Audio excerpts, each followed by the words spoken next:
আসসালামু আলাইকুম। আন্তর্জাতিক রাজনীতির প্রভাবে বা আন্তর্জাতিক রাজনীতির প্রেক্ষাপটের আলোকে যদি আমরা বর্তমানে বাংলাদেশের রাজনীতি বা বাংলাদেশের অভ্যন্তরীণ যে পরিস্থিতি রয়েছে সেই বিষয় নিয়ে আলোচনা করি, তাহলে এখানে দেখতে পাই যে আমাদের দেশের অভ্যন্তরীণ যে বিষয়গুলো রয়েছে, সেগুলোর থেকে কিন্তু দ্বিগুণ বেশি প্রভাব সৃষ্টি করছে সাধারণত আন্তর্জাতিক রাজনীতির চাপসমূহ। এবং এই আন্তর্জাতিক রাজনীতির চাপগুলো যেমন অভ্যন্তরীণ যে সরকার রয়েছে অর্থাৎ অন্তর্বর্তীকালীন সরকার, এই সরকারকে যেমন নানাভাবে নানা দিক থেকে চাপের সম্মুখীন করছে, ঠিক একইভাবে আওয়ামী লীগের রাজনীতিতে ফেরা নিয়েও কিন্তু বিভিন্ন ধরনের কূটকৌশল অবলম্বন করছে। এবং আমাদের দেশের অভ্যন্তরীণ অন্যান্য যে সকল রাজনৈতিক দলগুলো রয়েছে, যেমন জাতীয়তাবাদী দল বিএনপি এবং আরেকটি বড় দল জামায়াতে ইসলাম, এছাড়াও আরো যে ক্ষুদ্র, ক্ষুদ্র রাজনৈতিক নিবন্ধিত দলগুলো রয়েছে, তাদের মধ্যেও কিন্তু আমরা এই আন্তর্জাতিক যে রাজনীতি, সেই রাজনীতির প্রভাব অনেকাংশেই লক্ষ্য করছি। এবং এই আন্তর্জাতিক রাজনীতি নিয়ে কিন্তু আমাদের আজকের আলোচনা। সম্প্রতি ভারত এবং আমেরিকা বাংলাদেশ নিয়ে যে তৎপরতা দেখাচ্ছে বা বাংলাদেশের অভ্যন্তরীণ বিষয় নিয়ে যে ধরনের তৎপরতা দেখাচ্ছে, তাতে নিঃসন্দেহে বলা যায় যে এই আন্তর্জাতিক রাজনীতির চাপ কিন্তু বাংলাদেশের উপর বেশ ঢালাওভাবে প্রভাব বিস্তার করছে। আর আমেরিকা হচ্ছে এমন একটি দেশ যেটি সাধারণত বর্তমান বিশ্বের মোড়ল হিসাবে সবথেকে বেশি পরিচিত। যদিও অন্যান্য আরো অনেক দেশ রয়েছে যারা বিশ্ব নেতৃত্ব দিয়ে থাকেন। কিন্তু তার মধ্যে আমেরিকা বর্তমানে সবথেকে প্রভাবশালী এবং আমেরিকাকে বর্তমানে কিন্তু বিশ্ব নেতা হিসাবে ধরে নেওয়া হয়। সেখানে ভারতও কিন্তু কম যায় না। ভারতও বাংলাদেশ ইস্যুতে বিভিন্ন বিষয়ে নানা ধরনের কার্যক্রম সেই প্রথম থেকে অর্থাৎ ৫ই আগস্টের ঘটনার পর থেকে কিন্তু করে যাচ্ছে। ইতিমধ্যে আমরা দেখেছি যে জাতিসংঘ কিন্তু আওয়ামী লীগের পক্ষে বৈঠক করার বিষয়ে একটি বার্তা দিয়েছে। আবার আমেরিকা তাদের যে রাজনৈতিক বা কূটনৈতিক যে দিক নির্দেশনা রয়েছে, সেখানে কিন্তু আওয়ামী লীগকে অনেকটাই সহযোগিতা করছে। এর প্রমাণস্বরূপ আমরা দেখতে পাই যে সম্প্রতি দিল্লিতে অবস্থিত আমেরিকার যে হাই কমিশনার রয়েছে, সেই হাই কমিশনারে আমেরিকার রাষ্ট্রদূত বা আমেরিকার দূতাবাস যিনি প্রধান, তিনি কিন্তু বাংলাদেশ বিষয়ে এর পূর্বে কোনো ধরনের মন্তব্য করেননি। কিন্তু হঠাৎ করেই তিনি এই বিষয়ে মন্তব্য করেন এবং বলেন যে আওয়ামী লীগ ছাড়া সুষ্ঠু নির্বাচন কোনোভাবে বাংলাদেশে হবে না বা সম্ভব নয়। এবং এর সাথে তিনি যুক্ত করেন আমেরিকা এবং ভারতের মধ্যস্থতায় কিন্তু বাংলাদেশে গণতন্ত্র পুনঃপ্রতিষ্ঠা হবে। এখন এই যে দুটি মন্তব্য, এই দুটি মন্তব্যের সাথে বর্তমানে বাংলাদেশের প্রেক্ষাপট এবং আওয়ামী লীগের যে প্রেক্ষাপট রয়েছে, সেটি কোন অবস্থায় গিয়ে দাঁড়াচ্ছে। দেখুন, উনার যে বক্তব্য বা উনার যে মন্তব্য, সেই মন্তব্যে উনি সুস্পষ্টভাবে উল্লেখ করেছেন যে আওয়ামী লীগ ছাড়া সুষ্ঠুভাবে নির্বাচন সফল হবে না বা আওয়ামী লীগ ছাড়া বাংলাদেশে সুষ্ঠু নির্বাচন সম্ভব নয়।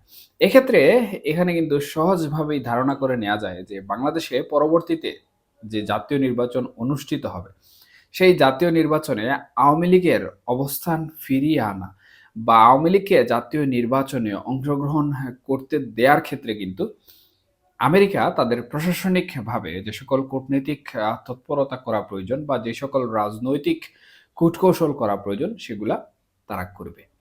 এখন আমেরিকা এখন পর্যন্ত কিন্তু বেশ কিছু ইশারা বা ইঙ্গিতের মাধ্যমে বুঝিয়েছে যে বাংলাদেশে আওয়ামী লীগের রাজনীতির মাঠে ফেরা বা আওয়ামী লীগকে মাঠে ফেরানো নিয়ে তারা অনেক বেশি তৎপর।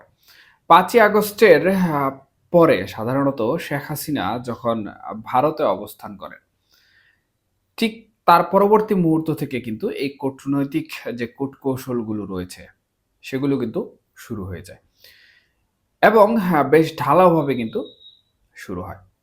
বাংলাদেশে ঘটে যাওয়া বিভিন্ন ইস্যুতে সাধারণত ট্রাম্প প্রশাসন বা আমেরিকার যে হোয়াইট হাউস রয়েছে সেখান থেকে কিন্তু বিভিন্ন ধরনের বার্তা আমরা লক্ষ্য করেছি এবং অন্তর্বর্তীকালীন সরকারের বিভিন্ন কর্মকাণ্ড নিয়ে কিন্তু ইতিমধ্যে আমেরিকার প্রশাসন বিভিন্ন ধরনের বার্তা দিয়েছে। এর মধ্যে বেশ কিছু হুঁশিয়ারি বার্তাও রয়েছে। তবে এখন যে বিষয়টি ঘটছে সেটি হচ্ছে ভারত এবং আমেরিকার মধ্যস্থতায় বাংলাদেশে একটি জাতীয় নির্বাচন সংগঠিত হবে। এটা নিশ্চিত রূপে বলা হচ্ছে।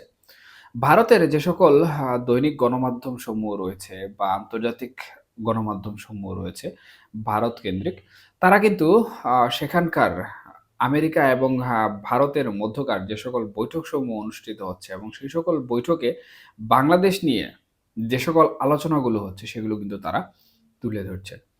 এবং প্রত্যেকটা গণমাধ্যম কিন্তু সম্প্রতি যে বিষয়টি এসেছে সেটি খুব ঢালাওভাবে প্রচার করছে।